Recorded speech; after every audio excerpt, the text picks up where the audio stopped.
Train Betul junction पर घने सफेद कोहरे में चीखती हुई रुकी। अय्यान मेहता खाली प्लेटफॉर्म पर उतरा। ठंडी हवा उसकी जैकेट को चीर रही थी। खामोशी बहुत गहरी थी, जिसे सिर्फ दूर जाती ट्रेन की हल्की आवाज तोड़ रही थी। कमजोर पीली रोशनी से लंबी डरावनी परछाइयां बन रही थीं। अय्यान ने अपना कॉलर ऊपर किया। उसे सिर्फ ठंड से ज्यादा एक सिहरन महसूस हुई। उसने अपना अकेला बैग पकड़ा हुआ था और वो तब तक खड़ा रहा जब तक ट्रेन की लाल बत्तियां कोहरे में गायब नहीं हो गईं। दुनिया छोटी लग रही थी। कोहरे ने उसे घेर रखा था। उसने अपने फोन पर देखा, नो सिग्नल। शहर का शोरगुल चला गया था। उसकी जगह एक चौकस खामोशी थी। एक आदमी बेंच पर सो रहा था। एक आवारा कुत्ता एक बंद चाय की दुकान के पास सिकुड़ कर लेटा था। सब कुछ सूरज का इंतजार कर रहा था, लेकिन वो छिपा हुआ था। अय्यान बाहर निकलने की तरफ चलने लगा।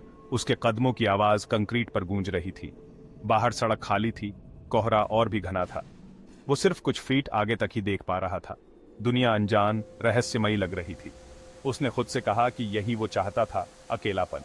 लेकिन यहाँ का अकेलापन अलग था, लगभग जिंदा। वो इस खामोश जगह में एक अजनबी था। सफर सच में शुरू हो गया था। वो यहाँ कुछ ढूंढने आया था या किसी को। फिर भी ठंडे खामोश कोहरे में एक नया ख्याल आया। शायद वो ही खो गया था। डर तो बस एक बीज था, लेकिन वो जड़ पकड़ चुका था। प्लेटफॉर्म उसके पीछे छूट गया। अय्यान अनजान में चला गया। अय्यान ने अपनी जैकेट में हाथ डाला और एक पुरानी तस्वीर निकाली। उसका दोस्त रोहन एक जंगल में खड़ा था, हॉन्टेड आंखों से मुस्कुरा रहा था। उसके पीछे पुराने पेड़, टूटे हुए पत्थर। रोहन का आखिरी मैसेज मिल गया। फिर खामोशी। 3 हफ्ते, कोई कॉल नहीं, कोई निशान नहीं। पुलिस ने खोजा, कुछ नहीं मिला। तस्वीर अय्यान का इकलौता सुराग थी। एक्सपर्ट्स ने कहा कि पेड़ सतपुड़ा के थे, पत्थर भूले हुए खंडहर। रोहन को खोई हुई जगह पसंद थीं। अय्यान को शहर के रहस्य पसंद थे, लेकिन दोस्ती उसे यहाँ खींच लाई थी। उसे जानना था कि उस तस्वीर के बाद क्या हुआ। यह सिर्फ अकेलेपन की तलाश नहीं थी, ये जवाबों की तलाश थी। उम्मीद और डर उसके अंदर उलझे हुए थे। पुलिस ने उसे चेतावनी दी थी, जंगल खतरनाक था, वहां खोना आसान था, लेकिन इंतजार करना कोई ऑप्शन नहीं था।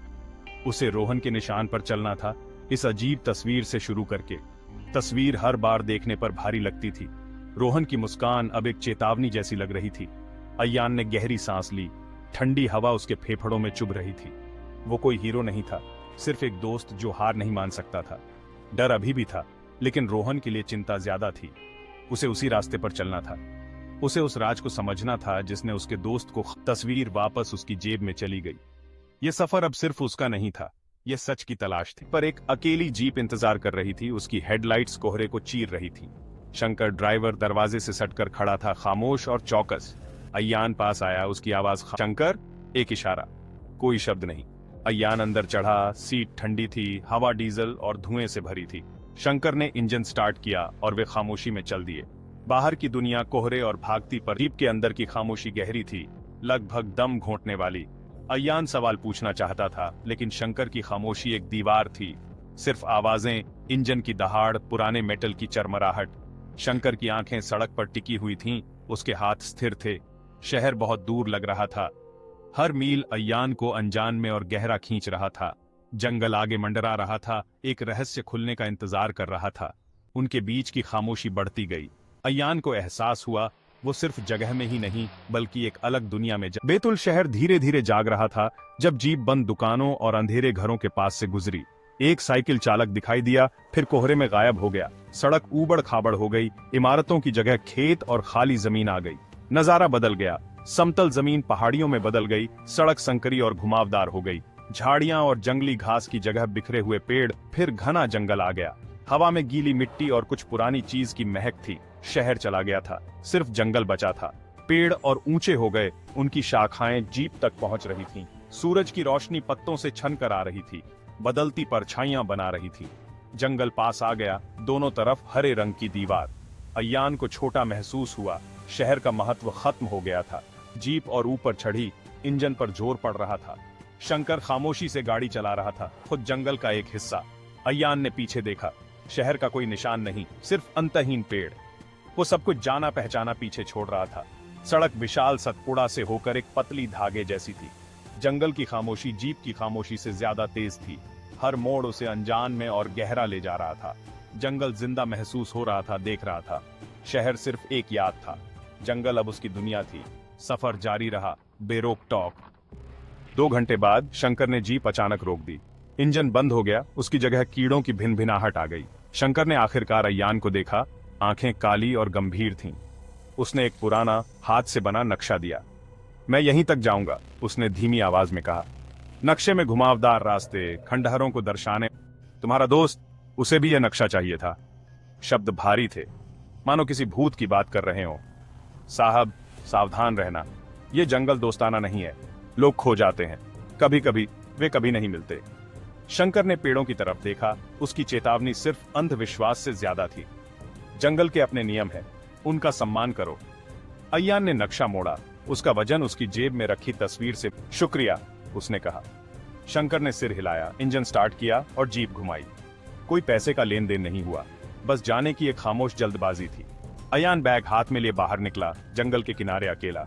जीप सड़क पर गायब हो गई। खामोशी पूरी तरह से थी। जंगल मंडरा रहा था, पुराना और उदासीन। अय्यान दहलीज पर खड़ा था। नक्शा और डर उसके इकलौते साथी थे। सफर अब सिर्फ उसका था। उसने एक कदम आगे बढ़ाया, जंगल ने उसे निगल लिया। जीप का इंजन धीमा हो गया। अय्यान को छिपी हुई आवाजों से कीड़े भिन्न भिना रहे थे, पत्ते सरसरा रहे थे, पक्षी बुला रहे थे और जवाब दे रहे थे। जंगल सांस ले रहा था, पुराना और चौकस। अय्यान स्थिर खड़ा रहा, सुन रहा था। हर आवाज एक गुप्त भाषा थी। पत्तों से पानी टपक रहा था, पास में हल्की खरोंच की आवाज। दूर एक अजीब आवाज गूंजी, जिससे रोंगटे खड़े हो गए। शहर का शोरगुल चला गया था। ये जीवन और मृत्यु की आवाजें थीं। आगे का रास्ता संकरा था, पैरों के नीचे जड़ें और पत्ते थे। पेड़ों ने एक हरी छत बना रखी थी। सूरज की रोशनी मुश्किल से अंदर आ रही थी। हवा ठंडी थी, मिट्टी और सड़ी हुई चीज की गंध से भरी थी। अय्यान को एक घुसपैठिया, उसके हर कदम की आवाज खामोशी में तेज थी। पीछे मुड़ने की इच्छा तेज थी, लेकिन रोहन की याद उसे आगे बढ़ा रही थी। वो अंधेरे में चला गया। सतपुड़ा के जंगल ने उसे निगल लिया। जंगल ने उसे घेर लिया। जंगल में और अंदर जाने पर देखे जाने का एहसास बढ़ गया। कोई कदमों की आवाज नहीं, कोई आवाज नहीं, सिर्फ खामोश ऊंचे पेड़। अय्यान घूम गया, लेकिन उसे सिर्फ खाली रास्ता और अंतहीन हरियाली दिखी। वो एहसास उससे चिपका रहा, एक परछाई जिसे वो हटा नहीं सकता था। पेड़ पास आ रहे थे, उनकी चोटियां अंधेरे में खो गई थीं। रोशनी कम हो गई, रास्ता देखना मुश्किल हो गया। हवा घनी थी, सांस लेना मुश्किल था। जंगल का वजन नीचे दब रहा था, शारीरिक और वास्तविक। उसने नक्शे पर ध्यान केंद्रित किया। उसे लाल घेरे तक पहुंचना था। हर आवाज से वो चौंक जाता था। एक टहनी का टूटना, पत्तों का सरसराना। क्या यह हवा थी या कुछ और? वो पानी पीने के लिए रुका। दिल तेज धड़क रहा था। फिर झाड़ियों से एक धीमी दहाड़। अय्यान डर से जम गया। उसे कुछ नहीं दिखा, लेकिन दहाड़ वापस नहीं आई। अब उसे पता था वो अकेला नहीं था। डर अब बीज नहीं था, ये उसके पेट में एक ठंडी गांठ थी। जंगल जिंदा था और वो देख रहा था। वो आगे बढ़ता रहा, हर इंद्रिय चौकस। आगे का रास्ता और अंधेरा और अनिश्चित था। रोहन की तलाश अब एक जीवित रहने का संघर्ष बन गई थी। जंगल का वजन उसकी आत्मा पर भारी। पहाड़ के बाद की खामोशी दम घोंटने वाली थी। अय्यान बेजान खड़ा था, हर मांसपेशी तनाव में थी।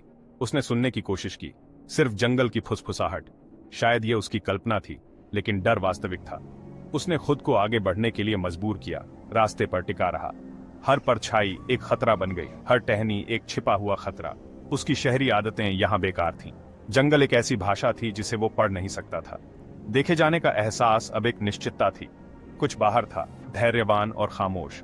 वो तेज चलने लगा, डर और उम्मीद से प्रेरित। रास्ता मुड़ा, ऊपर नीचे हुआ। उसे समय का पता नहीं चला। रुकने से बहुत डर रहा था। वो उपस्थिति उसका पीछा कर रही थी, अदृश्य लेकिन लगातार। उसकी पीठ पर एक ठंडी जगह, उसकी गर्दन पर एक झुनझुनी। वो एक ऐसी दुनिया में शिकार था जिसे कोई परवाह नहीं थी।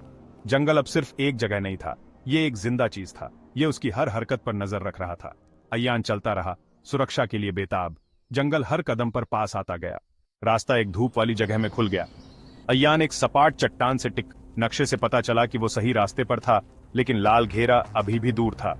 सूरज की रोशनी उसके चेहरे को गर्म कर रही थी। हिम्मत वापस आ रही थी। दहाड़ दूर लग रही थी, डर रोशनी में कम तेज था। लेकिन जैसे जैसे परछाइयां लंबी हुईं, वह जगह कम सुरक्षित लगने लगी। जंगल की फुसफुसाहट वापस आ गई। पक्षियों का गाना चेतावनी में बदल गया। वो रात भर यहां नहीं रुक सकता था। आगे का रास्ता वापस अंधेरे में लेके ख्याल से उसे डर महसूस हुआ। वो खड़ा हुआ, अपना बैग कंधे पर रखा। वजन पहले से ज्यादा था। वो सच में अकेला था। शहर, शंकर सब चले गए। सिर्फ पुराना जंगल बचा था। जैसे ही वो वापस रास्ते पर आया, वो उपस्थिति और तेज होकर वापस आ गई। वो अंधेरे में इंतजार कर रही थी, धैर्यवान।